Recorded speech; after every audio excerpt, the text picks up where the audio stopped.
आज मैं हथेली पर छोटी छोटी रेखा, चाहे लंबी हो चाहे आड़ी हो, इन रेखाओं के बारे में मैं बताऊंगा आज।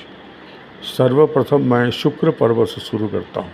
ये एरिया, इसमें अगर ऐसे 2-4 रेखाएं हो तो ये संतान रेखा होता है। ये लंबी रेखा जो है ये संतान रेखा, ठीक है। और ये चंद्र पर्वत में कलाई से साट के जो रेखा, चाहे एक हो चाहे 2 हो, ये जो ज्योतिष होते हैं, जो पामिस्ट होते हैं, हस्तरेखाविद होते हैं, उनके हाथों में ऐसे रेखाएं पाए जाते हैं चंद्र पर्वत में, ठीक है। और चंद्र पर्वत में ऐसी रेखा अगर आड़ी हो, ये भी आड़ी रेखा है, ऐसी अगर एक रेखा आड़ी हो चाहे 2 हो, ये यात्रा योग को दर्शाता है। पर हाँ, ये विदेश योग को नहीं दर्शाता है। ये अपने देश के अंदर, शहर के अंदर, प्रदेश के अंदर, ज़िले के अंदर इनको घूमना पड़ सकता है और इस सफ़र और यात्रा में ही इनको लाभ मिलेगा, धन भी प्राप्त होगा, बहुत ही शुभ है, ठीक। ये उच्च मंगल पर्वत, इसमें अगर ऐसी खड़ी रेखा हो तो इसमें हिम्मत, दिलेरी और साहस को दर्शाती है रेखा।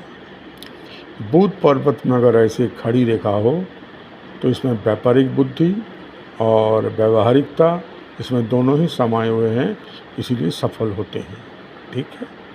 ये है सूर्य पर्वत, इसमें अगर ऐसी खड़ी रेखा हो बहुत ही शुभ है। यश, मान, कीर्ति, समृद्धि सब प्राप्त करते हैं। ये है शनि पर्वत। शनि पर्वत में अगर हृदय रेखा से एक रेखा निकलकर शनि उंगली के जड़ तक, यानी मध्यम के जड़ तक जाए, ये बहुत ही शुभ है। ऐसे व्यक्ति के जीवन में 45 साल के बाद से लेकर जीवन के अंतिम दिन तक, चाहे वो 50 साल जिए, चाहे वो 40 साल जिए, चाहे वो 35 साल जिए, बहुत ही सुखमय जीवन, अंतिम दिन तक सुखमय जीवन व्यतीत करता है, बहुत ही शुभ है।